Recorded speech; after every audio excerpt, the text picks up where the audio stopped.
The moment Karen's scream split the quiet Saturday morning, I knew trouble had arrived. It wasn't just the sound, it was the kind of shriek that could shatter glass, that piercing tone of entitlement she had perfected over years of bullying neighbors. I opened the front door to see her standing in my yard, face flushed and sweaty, clutching her iPhone like it had betrayed her. "What did you do?" she screeched, pointing a trembling finger toward my son, Ryan, who stood on the porch with his arms crossed and an infuriating smirk plastered across his teenage face. "I can't connect to the HOA Wi-Fi. I pay dues for this, and you don't have the right to lock me out." For a second, I didn't even understand what she meant. Then I caught Ryan's guilty look, the slight shuffle of his sneakers, and it clicked. My 16-year-old son, the same kid who built his own gaming PC from scratch and could reprogram a router in under 10 minutes, had done something.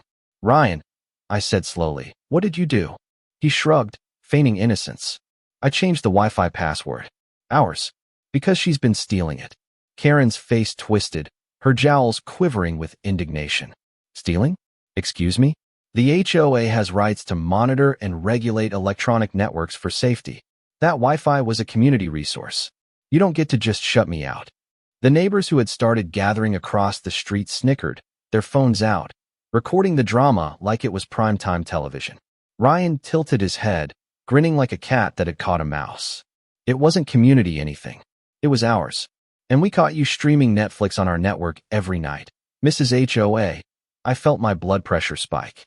Not because Ryan was wrong, wasn't. We'd noticed the internet slowing to a crawl, the router logs showing unknown devices, and it didn't take Ryan long to trace the usage straight to Karen's address. But because of how far she was willing to push this lie. "Karen," I said, keeping my voice low and firm, "that Wi-Fi doesn't belong to the HOA, it belongs to us.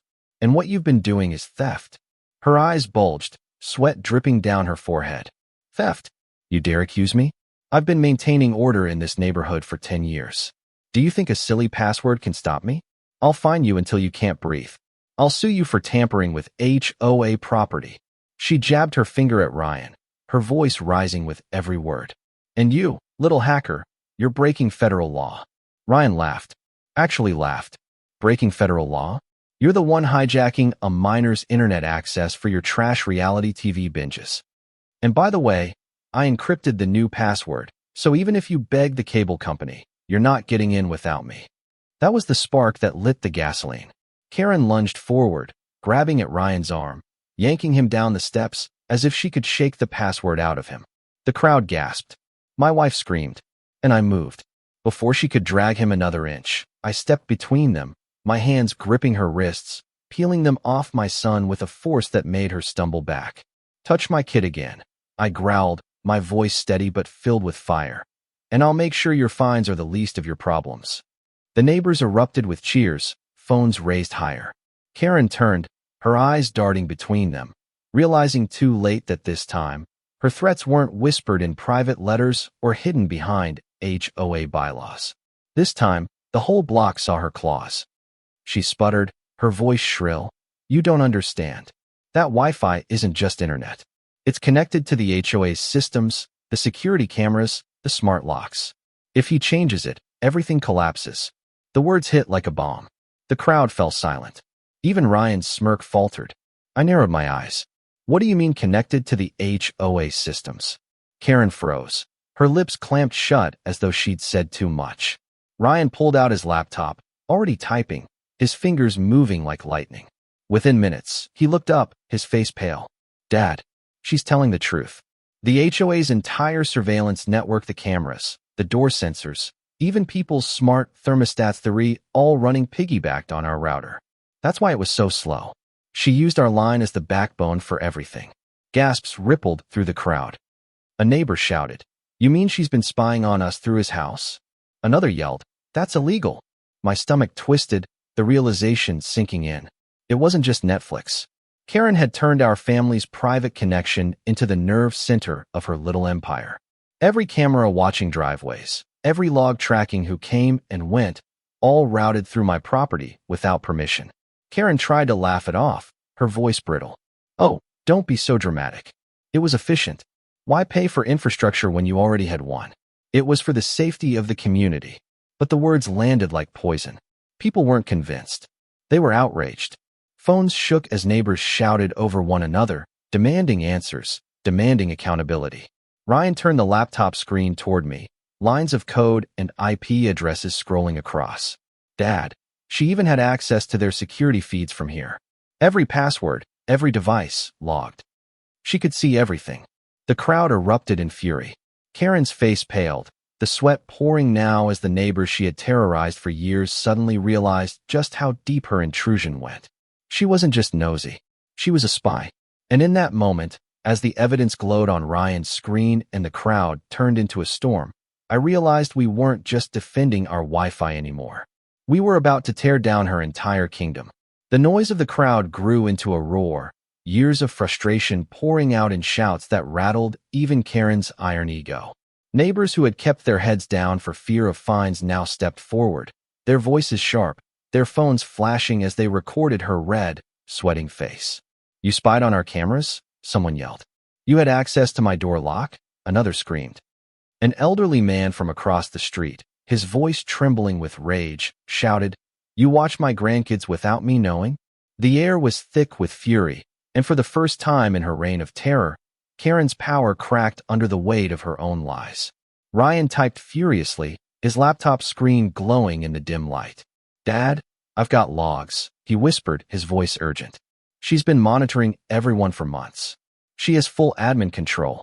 And look," he turned the screen toward the crowd, showing spreadsheets of IP addresses linked to specific homes, files of video feeds, and even timestamps of when Karen had accessed them.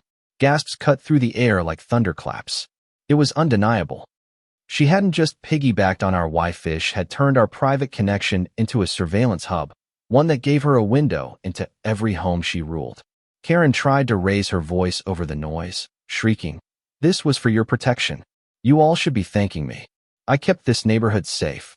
But the words bounced back at her like broken glass. Nobody believed her anymore.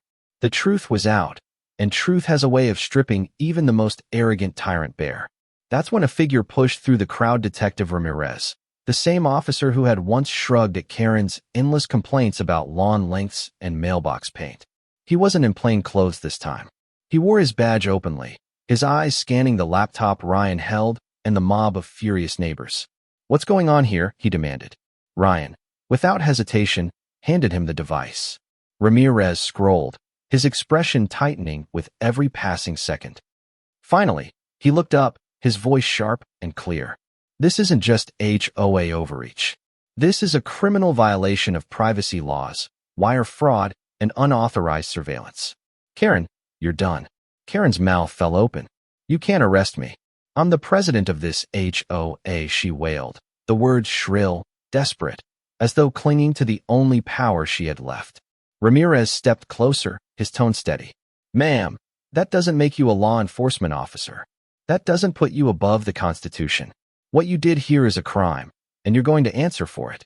The crowd erupted in cheers, the sound echoing off every house, years of pent-up resentment breaking into celebration. My wife wrapped her arm around Ryan, tears in her eyes, whispering, "You did it, honey. You exposed her." My son grinned, pride radiating from him, though I could see his hands trembling slightly as the adrenaline ebbed. He wasn't just a kid anymore, had taken down the monster that grown adults had feared for years. The deputies arrived minutes later, their flashing lights painting Karen's bloated silhouette in red and blue. She screamed and kicked as they cuffed her wrists, spittle flying as she shouted, "You'll regret this. Every last one of you. I did this for your own good." But the more she struggled, the more pathetic she looked. Once she was shoved into the cruiser, neighbors clapped each other on the back, some even crying. A woman whispered, "She can't hurt us anymore." In the weeks that followed, investigators swarmed the HOA office. Boxes of files were hauled out, hard drives seized. The local news picked up the story, blasting Karen's face across every screen with the headline, "HOA president arrested for illegal surveillance of neighbors."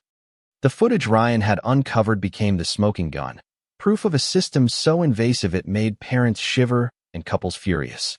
She hadn't just watched us, had logged us, tracked us, reduced us to data points in her obsessive need for control. At the town hall meeting that followed, the room overflowed. no longer silent.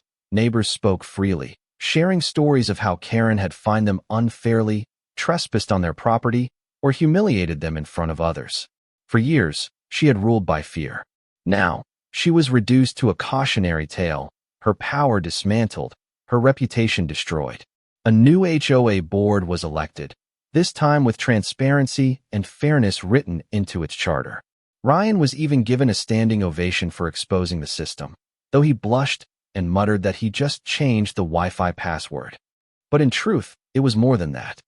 He reminded everyone that power only exists when people let it, that silence is the soil where tyranny grows.